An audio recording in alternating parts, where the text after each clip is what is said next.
새벽 5시 공항으로 향합니다. 오늘은 2박 3일 워싱턴 DC로 놀러 가는 날입니다. 이번 여행 전까지는 워싱턴 DC에 큰 기대가 없었는데요. 이제는 제 인생 여행지가 되어 또 방문할 날만을 손꼽아 기다리고 있습니다. 도착하면 미국의 수도답게 이렇게 큰 성조기가 반겨주네요. 이곳 DC에 도착하고 가장 놀라웠던 점은 메트로, 지하철입니다. 노선이 많아 어디든 갈 수 있고 무엇보다 깔끔하고 쾌적합니다. 공항에서 시내로 가는 것 역시 30분도 채 걸리지 않고 가격은 2.85달러입니다. 한국과 비슷하게 교통카드를 구매하고 금액을 넣은 뒤 계속 충전해서 사용하시면 됩니다.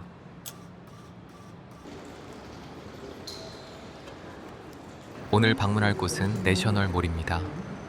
내셔널몰은 미국 워싱턴 DC 중심부에 자리 잡아 미국의 주요 역사적 기념물과 박물관들이 한데 모여 있는 거대한 국가 상징 공원입니다. 저희는 이쯤에 숙소를 잡았습니다. 저희는 오늘 숙소에 짐을 맡긴 후 25분 정도 걸어 내려오면서 여행을 시작하려 합니다. 이 부근에는 미술관과 박물관들이 엄청 많은데요. 총 4군데를 방문했고 이번 영상에서 전부 보여드리겠습니다.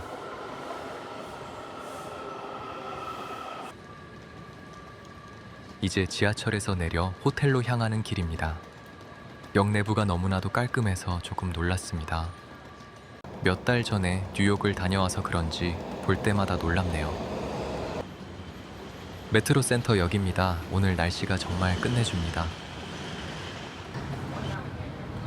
호텔에 짐을 맡기고 내셔널몰 방향으로 걸어갑니다. 별 생각 없이 걸어가다 보니 미국 법무부가 눈앞에 있네요. 길을 건너서 법무부를 따라 걷도록 할게요. 저 멀리 보이는 웅장한 건물은 미국 의회의사당입니다. 우리나라의 국회의사당과 동일한 역할을 하는 곳이에요. 4월 중순은 날씨가 정말 좋고 거리가 한산해서 걷는데 피로가 전혀 없습니다. 다만 벚꽃을 보지 못한다는 단점이 있습니다. 내셔널몰에 도착할 때까지 오늘 방문하게 될 미술관과 박물관들을 짤막하게 소개해 드릴게요. 처음으로 갈 곳은 국립항공우주박물관입니다. 얼마 전 아르테미스 2호의 역사적인 우주비행 소식을 듣고 더더욱 가고 싶어졌습니다. 그 다음으로는 맞은편에 위치한 미국 국립미술관입니다. 이 거대한 미술관에는 중세 예술품들부터 근현대 작품들까지 정말 다양한 미술품들이 전시되어 있습니다. 세 번째로는 가장 인기가 많은 곳 중 하나인 국립자연사박물관입니다. 박물관이 살아있다 2의 주요 배경이 된 곳이기도 합니다. 마지막으로는 허시온 미술관입니다. 이곳에는 바스키아와 뱅크시의 작품들이 전시되어 있어 꽤나 기대가 됩니다. 한 가지 놀라운 점은 4곳 모두 무료로 개방되어 있다는 것입니다. 이들 모두 연방정부의 예산과 기부금으로 운영이 되는데요. 국립미술관을 제외한 3곳은 스미소니언 재단 소속입니다.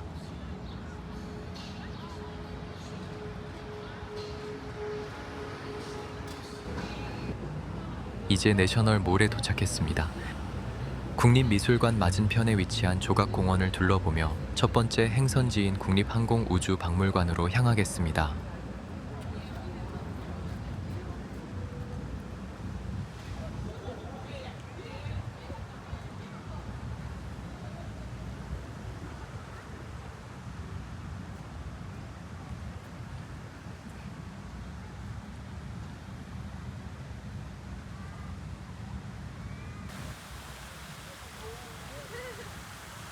Laugh like that.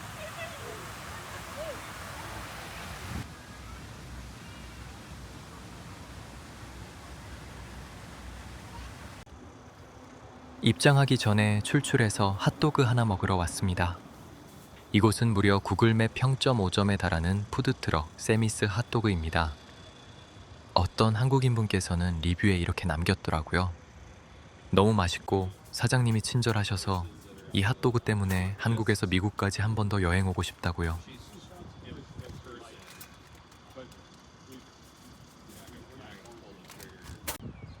칠리치즈 핫도그 역시 근본입니다. 그리고 정말 맛있습니다.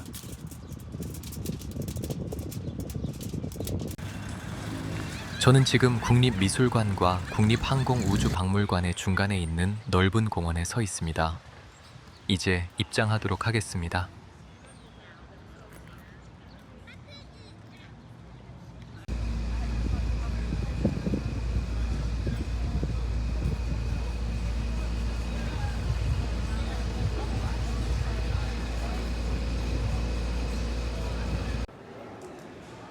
입구를 들어서자마자 거대한 우주선과 비행기들이 저희를 맞이합니다.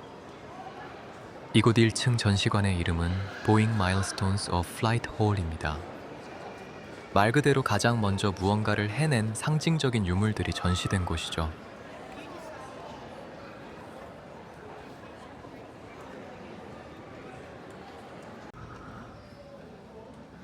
에스컬레이터를 타고 2층으로 올라가면 제1차 세계대전에 관한 전시관이 가장 먼저 나옵니다. 인류가 하늘을 난 지 불과 10여 년 만에 비행기가 어떻게 치명적인 무기로 진화했는지, 그리고 가혹하고 끔찍했던 참호전 및 초기 항공전의 차가운 현실을 보여줍니다.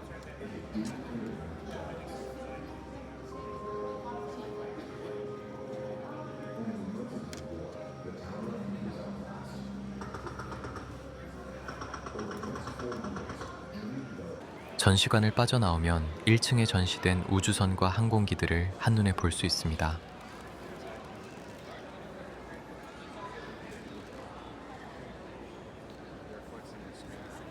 다음으로 볼 전시관에서는 달을 향한 여정을 다루고 있습니다. 이곳에는 닐 암스트롱이 입었던 우주복과 아폴로 11호의 사령선인 컬럼비아 등이 전시되어 있습니다. 가장 인상적이었던 것은 바로 그 사령선 컬럼비아였는데요. 이는 아폴로 11호가 달 탐사를 마치고 우주 비행사들을 태운 채 지구로 돌아온 유일한 조각입니다. 닐 암스트롱이 달에 내려가 역사적인 첫 발을 디뎠을 때 동료 조종사 마이클 콜린스는 이 컬럼비아회 홀로 남아 달 궤도를 돌고 있었습니다.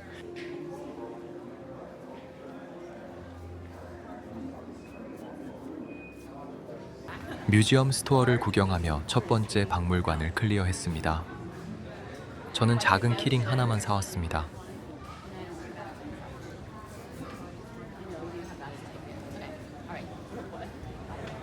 잠시 당을 보충하고 앞에 보이시는 국립미술관으로 이동해 보겠습니다.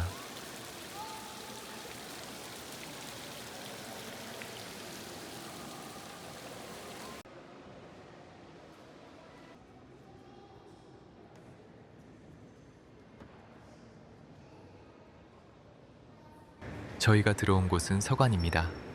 서관을 전부 둘러본 후 조각상 옆 계단을 이용하셔서 지하로 내려가시면 편리하게 동관으로 이동하실 수 있습니다. 가는 길에 미술관 스토어도 들르시고 여유롭게 커피 한잔 하고 가셔도 좋습니다.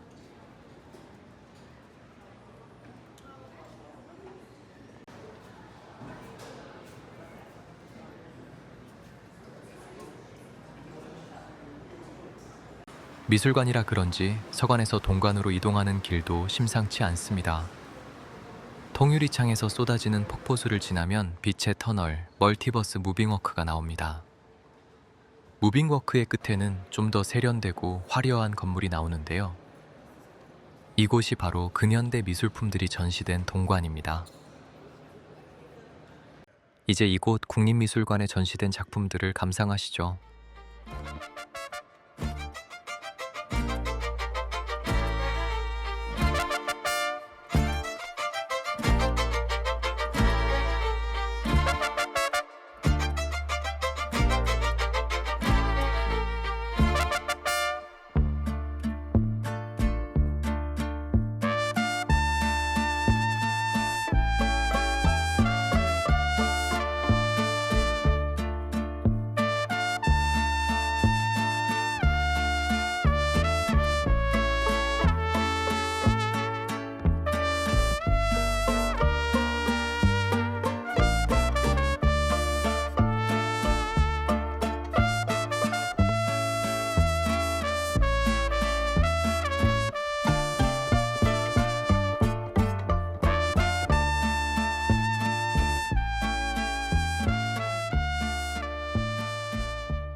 또 한 번 공원으로 나와 이제 자연사 박물관으로 향합니다. 어린아이들이 좋아할 만한 곳이라 그런지 입구부터 북적이네요. 서둘러 들어가 보겠습니다.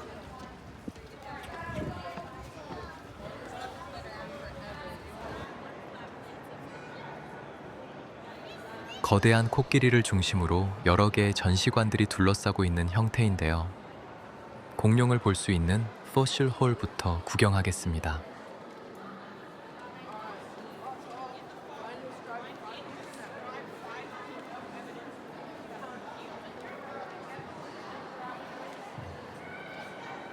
아이 때는 공룡 이름을 다 외우고 다녔었는데 이제는 말하는 족족 틀립니다. 목이 긴 이 친구는 아마 브라키오사우루스겠죠? 공룡에 대해 잘 아시는 분들 댓글 한 번만 남겨주세요. 건너편 포유류관으로 왔습니다. 동물 박제들이 정말 정교하고 사실적입니다. 동물들의 눈동자와 털끝마저 마치 살아있는 것 같네요. 스토어는 대충 둘러보고 이제 마지막 미술관으로 가보겠습니다.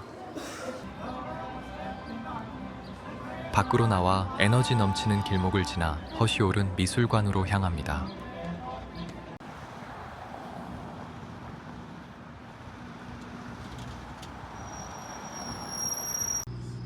허쉬홀은 미술관 지하에서 바스키아와 뱅크시 특별전을 하고 있습니다. 이곳은 현대 미술의 성지와도 같은 곳으로 국립미술관에 비해 훨씬 더 자유롭고 힙한 분위기를 풍기고 있습니다.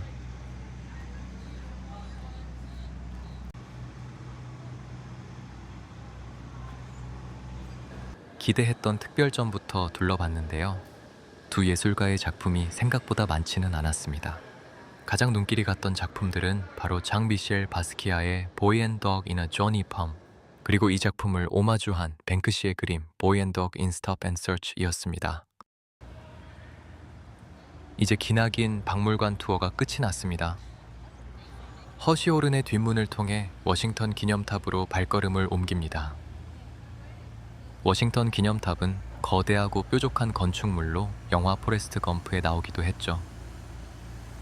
내셔널 몰 내에서는 어디든 걸어 다닐 만하다는 것이 정말 큰 장점인 것 같습니다. 특히나 이렇게 날씨가 좋을 때는 더더욱 그렇습니다.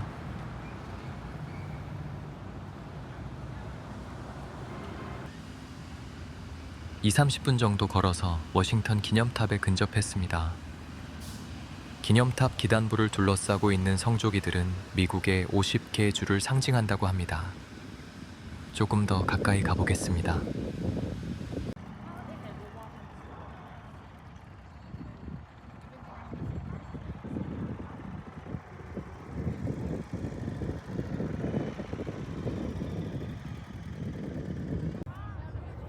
이제 발걸음을 옮겨 기념탑 근처에 위치한 거대한 인공 호수를 보러 갑니다.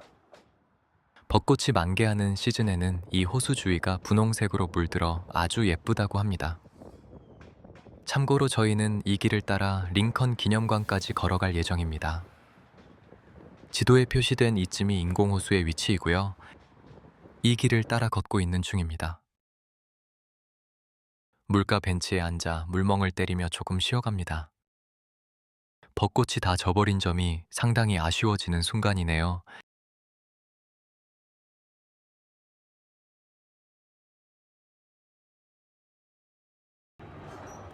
걸어가는 길목마다 무언가 웅장한 것들이 있어 심심할 틈이 없습니다. 이렇게 걷다 보면 링컨 기념관에 도착하기 몇 보 전에 한국전 참전 용사 기념비를 보실 수 있습니다.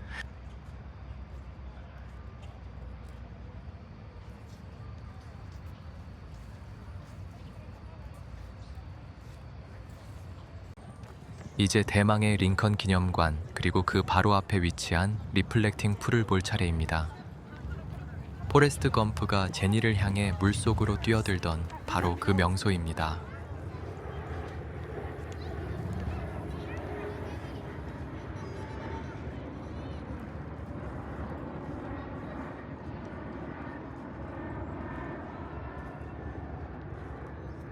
물은 온데간데 없고 시멘트 바닥만 덩그러니 노출되어 있네요. 올해가 미국 독립선언 이후 250주년이 되는 해라서 딥클린을 하고 있다고 합니다.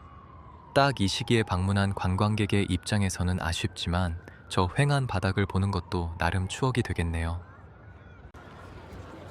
링컨 기념관은 사람이 많기도 하고 여기까지 걸어온 저희가 이미 지쳐버려서 굳이 계단을 올라가진 않았습니다. 여전히 햇살은 강하고 또 포근하네요. 이제 호텔에서 잠시 쉬고 저녁 식사를 하러 가도록 하겠습니다. 저녁 6시에 올드 에빗 그릴이라는 곳을 예약해 두었습니다. 이 음식점은 1856년부터 역사가 시작되어 수많은 역대 대통령들이 방문하기도 했던 곳이라고 합니다. 우리나라에서는 오바마 단골 식당으로 더 잘 알려져 있죠. 그래서인지 예약을 반드시 하고 와야 하는 곳 중 하나입니다.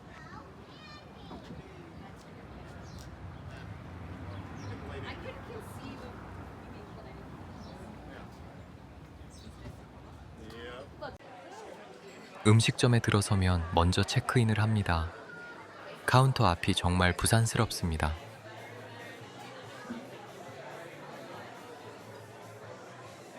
자리에 앉아 허기진 배를 빵과 칵테일로 가볍게 진정시킵니다. 제가 주문한 녀석은 온 더 브라이사이드라는 칵테일입니다. 올드 에빗 그릴은 해산물이 신선하고 맛있는 곳입니다. 오이스터는 종류별로 2개씩 주문해봤고요. 새우 스파게티니, 오이스터 락펠라, 그리고 크랩 케이크까지 시켰습니다. 맛에 대한 얘기를 조금 하자면 먼저 오이스터들은 전부 맛있었습니다. 직원에게 물어본 후 큰 녀석들로 시키는 것을 추천합니다. 하지만 나머지 메인 요리들은 사실 큰 장점이 없는 것 같아요. 분위기와 서비스는 아주 좋습니다. 이렇게 오늘 이야기는 여기서 마무리하겠습니다. 그리고 챕터 2에서는 조지타운과 워싱턴 DC의 브런치 이야기로 돌아올게요. Have a good one.